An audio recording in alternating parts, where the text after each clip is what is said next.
I trusted him, but he left me scarred and betrayed. Here's what really happened. After months of silence, I finally have the courage to speak up. I kept this story to myself for fear of jeopardizing my graduation, but now, as a graduate, I want to warn others. This is about an esteemed professor I'll call Mr. Swift.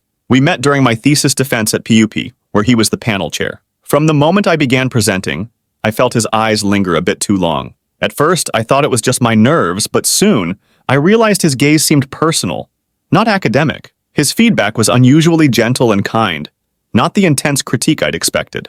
I left that meeting confused, but oddly flattered. When I mentioned it to my friends, they brushed it off as me overthinking, but the feeling stayed. Later that day, I received a Facebook friend request from Mr. Swift. I ignored it, feeling it might be inappropriate. But when he sent it again later that evening, I accepted. We started chatting, and his compliments felt warm and supportive. He praised my work, my dedication, even my appearance. Slowly, I found myself feeling special, convinced he saw something in me beyond a thesis topic. But my friends warned me, telling me he had a predatory reputation. I ignored them, too wrapped up in the thrill of his attention. After just 3 days, he invited me to a museum and later suggested we stop by a nearby hotel to rest. It seemed fast, but I went along, feeling a strange blend of excitement and disbelief. Something consensual happened between us that night, but it didn't feel like a fairy tale.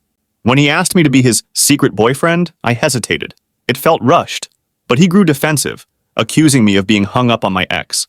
Confused, I continued seeing him, trying to brush off his mood swings.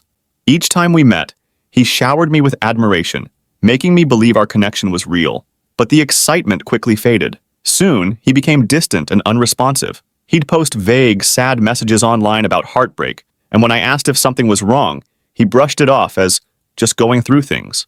I knew, deep down, he was still caught up on his ex, but he wouldn't admit it. One night, things took a dark turn. We were together, and I asked him to be gentle because it was hurting. He ignored me, growing rougher despite my discomfort.